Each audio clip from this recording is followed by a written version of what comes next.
All right, before the break, I said it was two things I wanted to make sure. Is this actually true? All right.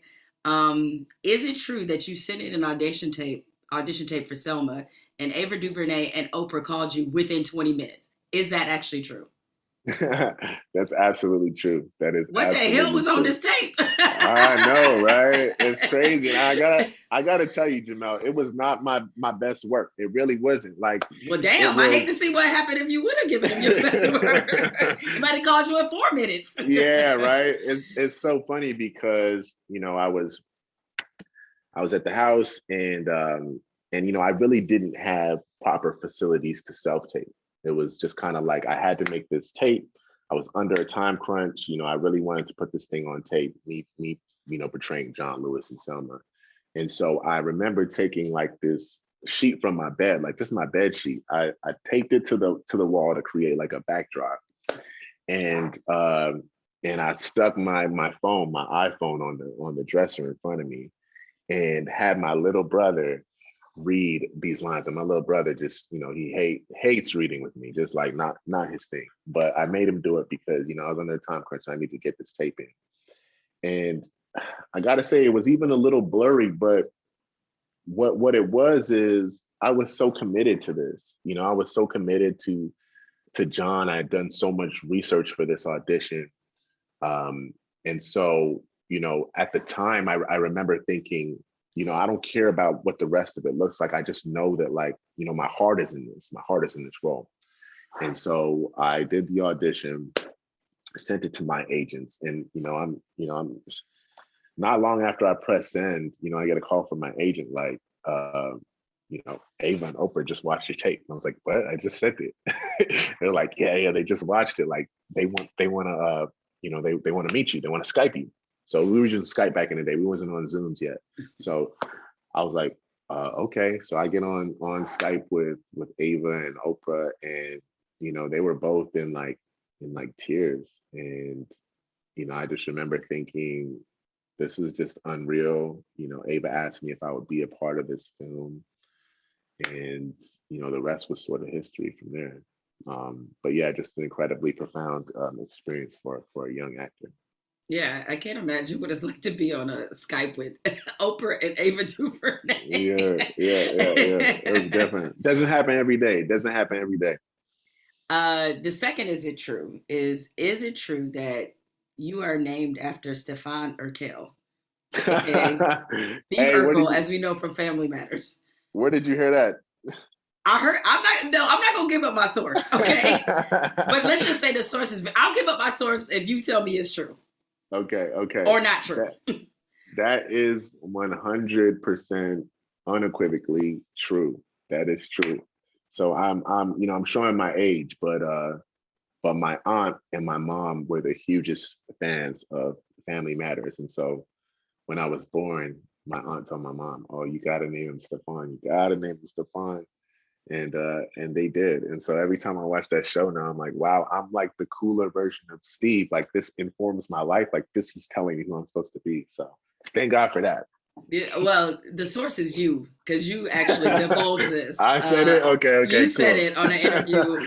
I Because wasn't one sure. thing, yeah, one thing I do whenever I sit down with somebody is like of course I like to look at current interviews and Yeah. see things you've said recently, but I go back, I go deep in the Wow. crates. So In the this rabbit interview, hole.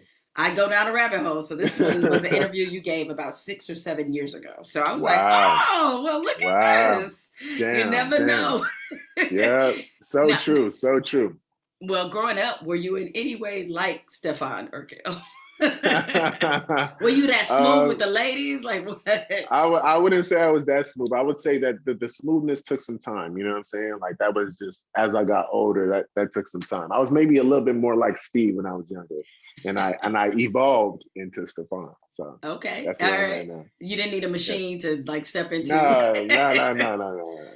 Just a few years. Just a few years. So growing up, as I mentioned, you've been acting since you were 16. So what was it that originally drew you to acting? Another great question. It's so funny because naturally I'm extremely quiet and extremely reserved. Like, I'm a highly reserved individual, even to this day. I much prefer to to listen and receive rather than always being the one, talking and giving. But my brother, a good dovetail into my brother. My brother was the total opposite. Like he was a huge musical theater kid, you know, very just sort of boisterous and a really big personality, a dancer, actor, he did everything. He was like extraordinaire. And so he was like my hero growing up because I was, I thought to myself, like, wow, I have this, my brother who lives in the same house as me, but he can do all these incredible things, like, and people like love him for it. I'm like, he used to do backflips and he was like, 9 and 10, and like people would just love him for it.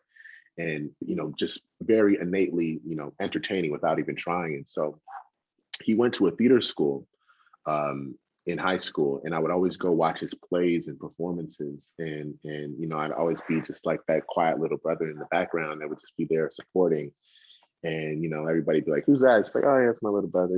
The shy one. But little did he know that I was just building up my inspiration and like my confidence, to be able to explore this myself one day. And so one day I decided that, I think it was 10th grade, I decided I was going to take a drama class and just see how it went, to see how, things shook up. And, I went into it, and it started as like, presentations in front of like groups of 5, and then presentations in front of my whole class, groups of 20. And then, doing performances in front of the whole school, groups of, 200, 500 kids. And sort of, it got me to a point where I said, I don't know what this could be. I just know that I love it. And I want to get representation to see where it goes. And so that Oh was when wow, I right was away, huh? yeah. It's 15, 16 years ago. And originally when I signed with my agent at the time, he was like, all right, you know what? Let's just see how it goes. Let's 6 months. You want to just give it 6 months and just see what happens? I said, yeah, 6 months. That sounds about right. Let's do that and see what happens. And so I signed a contract with him for 6 months, and the rest was history. It's 12, 13 years later. Here we are. Mm. So what did your mother think about this? Because I know that's not exactly, clearly it's not a traditional career that one's child will follow. And so Yeah. how does she feel about you wanting to pursue something that can be a very volatile profession? Yeah. I think, I'd be lying if I said that she wasn't nervous. I think that when you come from where my mom comes from, Jamaican immigrant, moved to Canada when she was 18, and, did all she could, single mother, raised 3 boys, did all she could to make sure that we were set up for success. And all of a sudden you guys want to act like I did all this stuff, and you just want to act like you want to tell stories and play dress up. Like that's what you want to do. But for me, I would say that, she was never falter or waver in terms of what she believed we could do. She always told us we could do anything. Um, if we really applied ourselves to it. And so even though this wasn't maybe her first choice for us, I think over time she began to see just how unique we were, and how much we were affecting the people around us. And now I think she couldn't be happier.